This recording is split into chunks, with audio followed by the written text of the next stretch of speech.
자, 우리 교회 입구에 보면은 제가 커피를 좋아해서 자판기를 설치해 놨습니다. 저 자판기 속에 들어있는 내용물은 커피, 프림, 그리고 설탕, 3박자가 고루 갖추어진, 그래서 왠지 우리를 유혹하여 자꾸만 커피를 마시게 만드는 3박자 커피입니다. 어떤 사람들이 어떤 모임에서 흥겨운 일이 생겼을 때 누군가를 노래를 시킬 때는 어떻게 하나요? 한 박자 쉬고, 두 박자 쉬고, 세 박자 마저 쉬고, 하나 둘 셋 하면서 흥겹게 이렇게 노래를 부르면서 노래를 유도를 하잖아요, 그죠? 우리의 삶 속에는 이렇게 세 박자, 3박자라는 어떤 균형 잡힌 삶이 필요로 하지 않는가라는 생각이 들어집니다. 오늘 성경에서도 믿는 자들에게 신앙생활에 있어서 3박자가 맞아야 된다라는 말씀으로 진행되어지는 걸 볼 수가 있습니다. 그 3박자는 무엇입니까? 바로 말씀, 기도, 찬양이 그 3박자인데요. 이렇게 3박자를 갖춘 신앙생활을 하게 하려고 예수님이 오늘 갈릴리 바닷가에서 많은 무리들에게 말씀을 전하고 있는 모습을 본문에서 발견할 수가 있어요. 예수님이 갈릴리 바닷가에서 천국의 비밀을 비유를 통해서 무리들에게 말씀하실 때 누가 찾아왔냐면 어머님 마리아와 그리고 동생들이 찾아왔습니다. 그래서 예수님은 잠시 가족들을 어디로? 집으로 들어가서 모시고 들어갔다가 금방 다시 바닷가에 있는 무리들에게 나오신 거예요. 그리고 바닷가 위에 배가 있는데 배 위에 앉으셔서 무리를 향하여서 말씀을 선포합니다. 예수님이 모친과 즉 어머니 마리아와 동생들을, 형제들을 영접하는 일보다 더 우선적으로 하고 있는 일이 바로 무엇이었냐면 바닷가에 모여 예수님을 보고 나와 많은 무리들에게 우선적으로 신경을 쓰고 있다는 것을 발견할 수 있어요. 자, 이렇게 바닷가에 앉아있는 무리들을 예수님의 육신의 부모인 어머니보다 더 형제들보다 더 신경을 쓴데 그 신경을 쓴 이유가 무엇일까라는 거예요.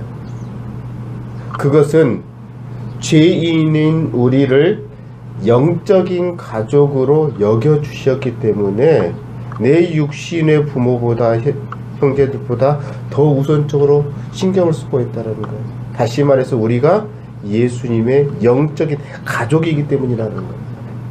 그곳에 나와 있는 많은 무리들이 바로 예수님의 영적인 가족이었기 때문에 말씀을 선포하면서 그들이 3박자에 맞추어진 삶을 살게 하도록 말씀을 선포하고 있는 거예요. 그곳에 나온 많은 무리들은 예수님 앞에 나와왔을 때 어떤 상황이었을까요? 여러 가지 형편적으로 어려운 사람들, 신분적으로도 낮고 천한 사람들, 현실적인 문제가 가득해서 그거를 해결받고 싶어서 예수님 앞에 나와온 사람들이었어요. 그래서 예수님은 가족들보다도 더 그들을 신경을 쓸 수밖에 없었던 것이에요. 이렇게 예수님 앞에 나온 무리들이 현실적인 문제를 많이 가지고 나온 이유가 무엇일까 곰곰이 저는 한번 생각해 봤어요. 그래서 저는 이렇게 생각해 보았습니다. 그들의 현실적인 문제를 가지고 예수님 앞에 나와왔던 이유는 3박자의 삶이 무너졌기 때문이지 않을까, 이런 생각을 해보게 되는 거예요. 그래서 예수님은 무너진 영적인 문제를 회복시켜 주시기 위해서 현실적인 문제보다도 영적인 문제가 해결되어야만 그들의 삶의 문제가 해결되어 줄 수 있기 때문에 말씀을 선포하는 거예요. 가족보다 더 우선하여 무리들에게 말씀을 선포하는 것입니다. 그렇다면 예수님께서 이렇게 무리들에게 선포하신 말씀이 무엇이냐라는 거예요. 어떤 비유를 통해서 말씀하고 있느냐라는 거죠. 그래서 3절에 보면은 씨 뿌리는 자의 비유를 통해서 말씀을 합니다. 이스라엘과 중동 지방에서는 밭에 씨를 뿌릴 때 손으로 갈아 놓은 이랑에 뿌리기도 합니다. 아니면 짐승의 등에 씨 자루를 얹어 놓고 구멍을 내서 짐승을 가게 하면서 이랑에 씨가 뿌려지게 하기도 합니다. 그래서 예수님은 이 비유를 통해서 그들에게 말씀하시는 거예요. 씨 뿌리는 비유. 무리들은 예수님이 그 씨 뿌리는 방법, 즉 현실적인 문제의 방법을 해결해 줄 것이다, 해답을 줄 것이다 라고 생각하고 모여 있는 거예요. 그래서 무리들은 예수님의 입에서 나오는 말씀들이 자신의 현실적인 문제를 해결해 주실 것을 기대하고 그 방법에 관심을 두고 있었다라는 사실이에요. 다시 말해서 예수님이 보여주실 기적에만 관심을 가지고 있는 거죠. 예수님이 말씀하시면 현실적인 내 자신의 문제가 해결되어질 수 있거든요. 병든 자는 병에서 나을 수 있고, 어려움에 처한 자는 어려움에서 해결될 수 있고, 예수님 말씀 한마디면. 그렇기 때문에 그들은 예수님께서 말씀해 주시기를 바라는 데만, 즉 씨 뿌리는 방법에만 관심을 가지고 있었다는 것이죠. 그러나 예수님은 그 무리들에게 씨 뿌리는 방법에 관심을 둘 것이 아니라 씨가 뿌려질 밭, 즉 사람의 마음에 관심을 두어야 한다라고 말씀하시는 거예요. 복음의 씨앗은 누구를 통해서 뿌려집니까? 하나님이 역사하셔서 복음의 씨앗을 뿌립니다. 그리고 누구를 통해서 뿌려집니까? 지금 오늘 본문에서 갈릴리 바닷가에 앉으셔서 배 위에 앉으셔서 많은 무리들에게 말씀 선포하시는 예수님을 통해서 복음의 씨앗이 선포되어지는 거예요. 그 다음에 또 누구를 통해서 말씀의 복음의 씨앗이 선포되어집니까? 선포되어져야 합니까? 바로 우리를 통해서 믿는 자들에 의해서 복음의 씨앗이 뿌려져야 된다는 거예요. 어느 곳에? 사람의 마음밭에 뿌려져야 된다고 말씀하시는 거예요. 이처럼 복음의 씨앗은 하나님과 예수 그리스도 믿는 우리들을 통해서 뿌려집니다. 그래서 믿는 우리는 어떤 사명이 있어요? 어떤 특권을 가지고 있어요? 어떤 의무를 가지고 있습니까? 복음의 씨를 뿌려야 되는, 그렇습니다. 전도의 사명과 의무와 특권을 가지고 있는 거예요. 그래서 시편 126편 5절은 이렇게 말하고 있는 거예요. 주님께서 눈물을 흘리며 씨를 뿌리는 자는 기쁨으로 단을 거두리로다 라고 말씀하고 있는 거예요. 우리가 복음의 씨앗을 뿌릴 때 기쁨으로 단을 거둘 수 있게 하려고 복음의 씨앗을 뿌리려고 하는 거예요. 오늘 성경 본문에는 복음의 씨앗이 뿌려지는데 4곳에 뿌려진다라고 이야기를 합니다. 첫 번째로 복음의 씨앗이 뿌려지는데 어디에 뿌려진다라고 말을 합니까? 4절 말씀이죠. 4절 말씀 함께 읽어보겠습니다. 시작. 뿌리둘새 덜어는 길가에 떨어짐에 새들이 와서 먹어버렸고. 자, 씨를 복음의 씨앗을 뿌리는 자에 의해서 농부에서 씨가 뿌려지는데 어디에 뿌려졌습니까? 길가에 뿌려졌습니다. 길가에 뿌려진 것이니까 누가 와서 먹어버렸죠? 새가 와서 날아와서 먹어버렸습니다. 길가는 어떤 것입니까? 밭과 밭 사이에 고랑을 둑을 내어서 그 밭과 사이 경계를 두면서 사람들이 다니면서 딱딱해진 길입니다. 그래서 그곳에 씨가 떨어지면 씨가 땅속으로, 잘 다져진 땅속으로 들어가지 못하고 밖에 나와 있는 거죠. 그래서 새들이 날라와서 먹어버린다라는 거예요. 이것은 바로 우리 내적인 문제를 말해주고 있는 거예요. 우리 삶의 내적, 혼자서 갈등하고 고민하고 여러 가지 해결되지 못한 문제를 끙끙거리면서 힘들어하는 그런 우리 내적인 문제를 길가에 뿌려진 복음의 씨앗으로 비유하고 있는 거예요. 내적인 문제가 있으면 어떻게 해야 돼요? 예수 그리스도 앞에 나와서 내야 되는 거예요. 이렇게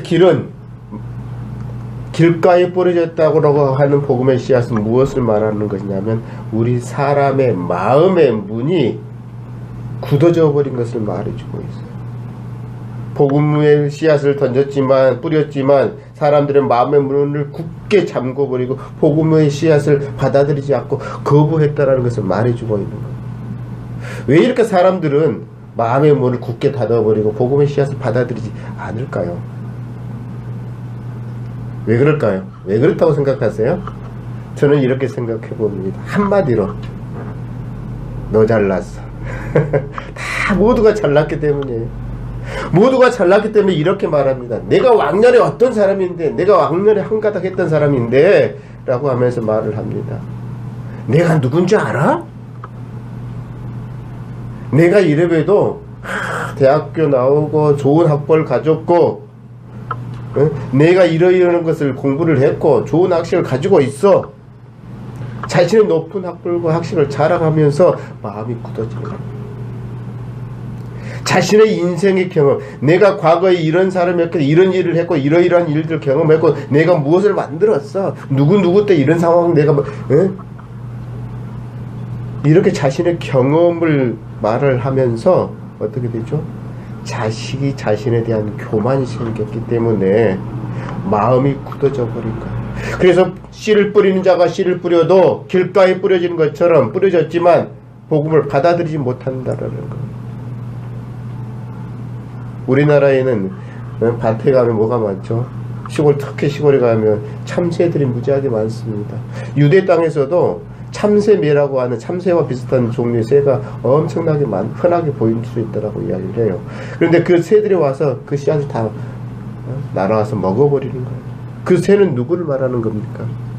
우리가 이 세상을 살아갈 때 우리를 힘들게 하는 사탄, 우리를 유혹하는 사탄을 말하는 거예요. 사탄은 우리의 마음이 굳어져서 복음의 씨앗을 뿌려졌을 때 그 복음의 씨앗이 우리의 마음밭에 심겨지지 못하도록 하기 위해서 세상적인 방법으로 유혹을 해서 우리를 넘어지게 만들려고 하는 것들이에요. 그래서 우리의 마음을 딱딱하게 굳어지게 만들게 하는 게 바로 사탄이라는 얘기인가요? 오늘 예수님은 이 새의 비유를 또한 사탄으로 표현하고 있어요. 그러면 우리가 이 사탄에 넘어지지 않으려면 어떻게 해야 됩니까? 유혹에 넘어지지 아니하도록 굳어진 마음을 딱딱하고 교만했던 마음을 바꿔야 된다는 거예요. 되게 겸손한 마음으로. 이렇게 마음이 굳어진 자들의 특징은 뿌려진 복음의 씨앗을 대수롭지 않게 생각한다라는 사실이에요. 결국은 이런 사람들은 삼박자 중에서 무엇이 부족할까요? 말씀의 토양이 부족하다는 거예요. 좋은 흙이어야 되는데 딱딱하지 않는 부드러운 흙이어야 되는데 딱딱한 토양이 되어버렸다라는 사실이에요. 그래서 삼박자 중에서 좋은 흙이 토양이 부족한 사람들의 특징인 거예요. 그래서 우리 믿는 자들은 이렇게 마음이 굳어지지 않으면 어떻게 해야 됩니까? 내 경험이나 학식이나 학벌이나 이런 것들 자랑하지 않고 겸손한 자세를 보여야 된다는 거예요. 그러면 좋은 마음의 토양을 갖게 된다는 거예요. 두 번째로 내적인 문제로서 씨앗이 뿌려졌는데 5절의 말씀에 보면 어디에 뿌려졌다고 이야기를 합니까? 돌밭에 뿌려졌다라고 이야기를 합니다. 씨앗을 농부가 뿌리다 보니까 이 돌밭에 뿌려졌습니다. 그리고 돌 위에 흙이 있는데 그 위에 씨앗이 들어갔습니다. 씨앗이 금방 그 돌 위에 흙은 생각보다 부드러워요. 생각보다 부드럽기 때문에 돌 위에 뿌려진 씨앗은 금방 자라납니다. 그런데 해가 돋은 후에 어떻게 됩니까? 돌 위에는 흙이 얇기 때문에 수분이 부족하죠. 수분이 부족해서 그 햇빛과 돋은 후에 마르지 않도록 충분한 수분을 공급해 줘야 되는데 공급해 주지 못한다라는 거예요. 뿌리를 깊게 내릴 수 없기 때문에 금방 말라 죽게 된다라는 거예요. 이렇게 돌밭에 뿌려진 복음의 씨앗의 특징을 가진 사람들은 행동 민첩하고 빠릅니다. 그러나 변덕이 심하죠. 이걸 말해주고 있는 거예요. 오늘날 우리 주변에도 어떻습니까? 우리 주변에도 이런 돌발적인 행동을 하는 사람들이 많이 있잖아요. 금방 이랬다가 조금 뒤에는 아니야 이렇게 해야지, 또 조금 뒤에는 아니야 내가 이렇게 해야지 하면서 돌발적인 행동을 하는 사람들 너무 많이 발견할 수 있고 만날 수 있잖아요. 이런 사람들에게 복음의 씨앗이 뿌려줘도 그들에게는 영적 성장을 발견할 수가 없고 또 영적인 열매를 기대하기 어렵다라는 걸 말해주고 있는 거예요. 왜? 무엇이 깨졌기 때문에요? 삼박자 중에서 무엇이 깨졌다고 생각합니까? 기도의 호흡이 깨졌기 때문에. 뿌리에서 물이 식물의 뿌리에서 물이 흡수돼서 어디를 통해서, 간을 통해서 입으로 올라가잖아요. 그래서 수분이 올라와서 강압성 작용을 통해서 식물이 성장하고 잘 자라고 나중에는 귀한 열매, 좋은 열매를 맺게 되는 거예요. 그런데 흙이 얕기 때문에, 즉 기도의 삶이 부족하기 때문에 세상에 어떤 유혹들, 돌발적인 일들이 나타나면 금방 무너져 버린다라는 거예요. 그래서 삼박자 중에 기도의 삶이 부족합니다. 그래서 돌밭에 뿌려져서 어떤 영적인 성장을 바라보지 못하고 영적인 열매를 맺지 못하는 사람들에게 무엇이 필요한 거예요? 기도가 필요한 거예요. 기도의 삶.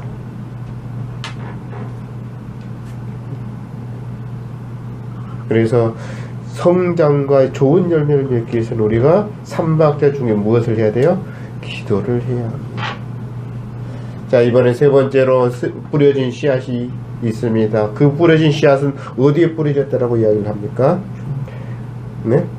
가시떨기는 7절 말씀에 보면 함께 보겠습니다. 더러는 가시떨기 위에 떨어짐에 가시가 자라서 기운을 받았고. 어디 땅에 떨어졌어요? 밭과 밭 사이의 경계를 중동 이스라엘 지역에서는 가시 덤불이 많았기 때문에 가시 덤불로 이렇게 경계를 표시를 했습니다. 그래서 동부가 씨앗, 복음의 씨앗을 뿌렸는데 어디에 떨어진 거예요? 가시 떨그 나무 아래 떨어진 거예요. 그래서 그 땅에 떨어진 복음의 씨앗은 잘 성장이 나갑니다. 그런데 싹이 터서 성장하다 보니까 어떻게 돼요? 가시로 인해서 더 이상 온전하게 성장하지 못한 거예요. 이건 무엇을 말하는 거예요? 우리의 외부적인, 내적인 삶의 문제가 아니라 외부에서 오는, 세상에서 우리에게 풍파 밀려온 모든 것들을 말하는 거예요. 외부적인 문제거리들을 말하고 있는 거예요. 믿는 성도들이 외적인 신앙생활을 하면서 세상 속에서 살아가다가 어떤 외적인 문제들로 인해서 넘어질 수 있다라는 거예요. 세상 여러가지 풍파, 가시 같은 세상의 삶을 통해서 열매를 맺지 못하는 삶을 살게 된다라는 거예요. 이런 세상의 가시 같은 삶의 가시떨기는 우리가 성장할 수 있는 기운을 막아버린다라는 거예요. 그래서 믿는 자들의 영적인 생활을 해방하고 우리의 삶을 혼란하게 만든다라는 거예요.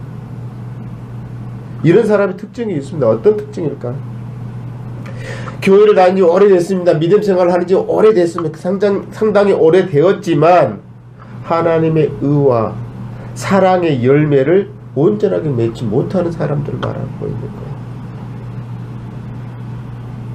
그러면 이런 사람들이 사랑의 의와 온전한 열매를 맺으려면 어떻게 해야 될까요? 삼박자 중에 한 박자가 빠진 게 있죠. 뭐가 빠졌죠? 찬양. 하나님께서는 그들에게 늘 은혜를 베풀어 주십니다. 그런데 그들은 그 은혜에 대해서 감사할 줄 모르는 거예요.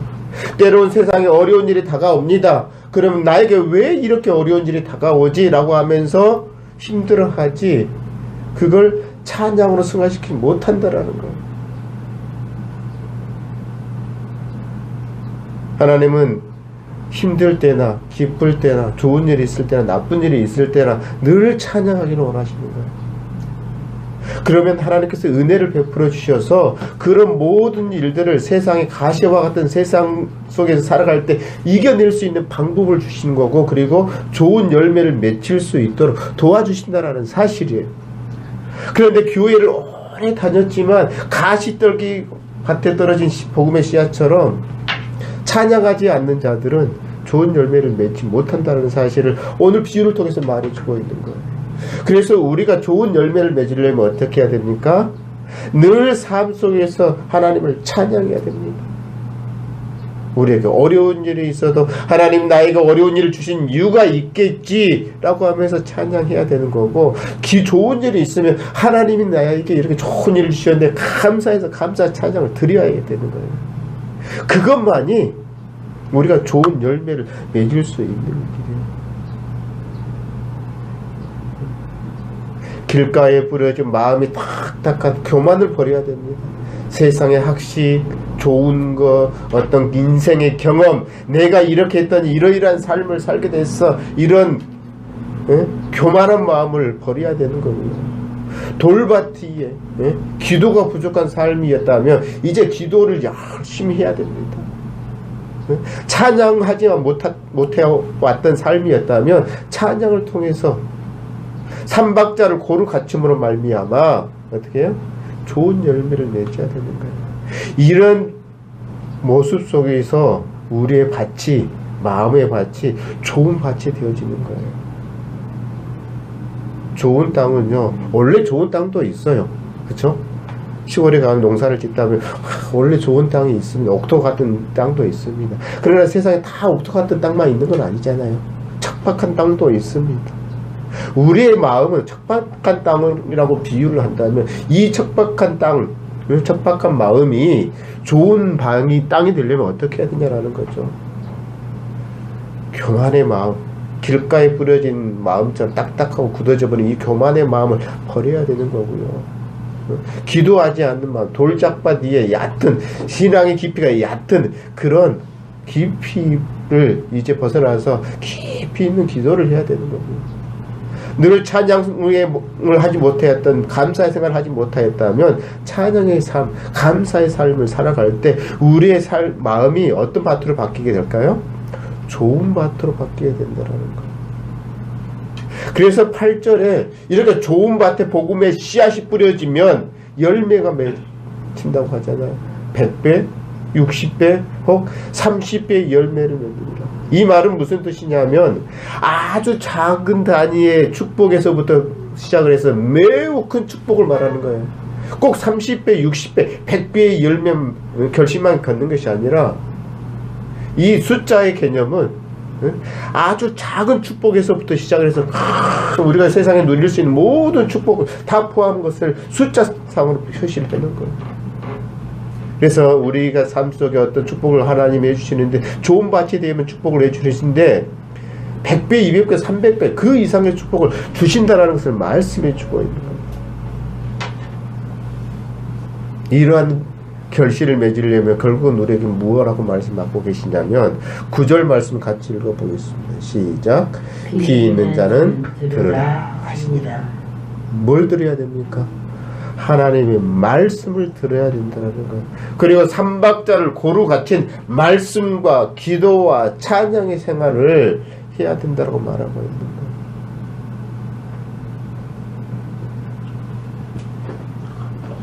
삼박자를 고루 갖춘 자는요, 영적인 좋은 열매를 맺을 수 있습니다.